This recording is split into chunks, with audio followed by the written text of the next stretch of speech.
અને વાત કરીશું વડોદરાની તો વડોદરાના ડભોઈ શહેર અને તાલુકા કોંગ્રેસના આગેવાનોએ દારૂ અને જુગાર વિરોધી રેલી યોજીને સરકાર સામે વિરોધ નોંધાવ્યો હતો। ગુજરાતમાં દારૂબંધીના કડક અમલની માંગ સાથે ડભોઈના પીઆઈને આવેદનપત્ર સુપરત કરવામાં આવ્યું હતું। કોંગ્રેસના આગેવાનોએ મોટી સંખ્યામાં ઉપસ્થિત રહીને સૂત્રોચ્ચાર પણ કર્યા હતા।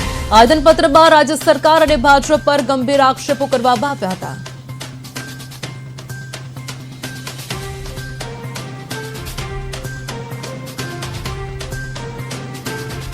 પરંતુ દારૂબંધીના જે કડકપણે દારૂ અને ડ્રગ્સનું દૂષણ માટે કડકપણે જે અમલ કરવો જોઈએ એ અમલ રાજ્યમાં છેલ્લા 30 વર્ષથી જે પ્રકારે સરકારો રહી છે, ભારતીય જનતા પાર્ટીની સરકાર રહી છે અને કંઈક ને કંઈક રીતે આંખ આડા કાન કરવાના કારણે રાજ્યમાં ખૂબ મોટી પ્રમાણમાં દારૂ અને ડ્રગ્સનો વેપલો થઈ રહ્યો છે। સ્કૂલોની આજુબાજુથી પણ ડ્રગ્સ પકડવાના કિસ્સાઓ આવે છે।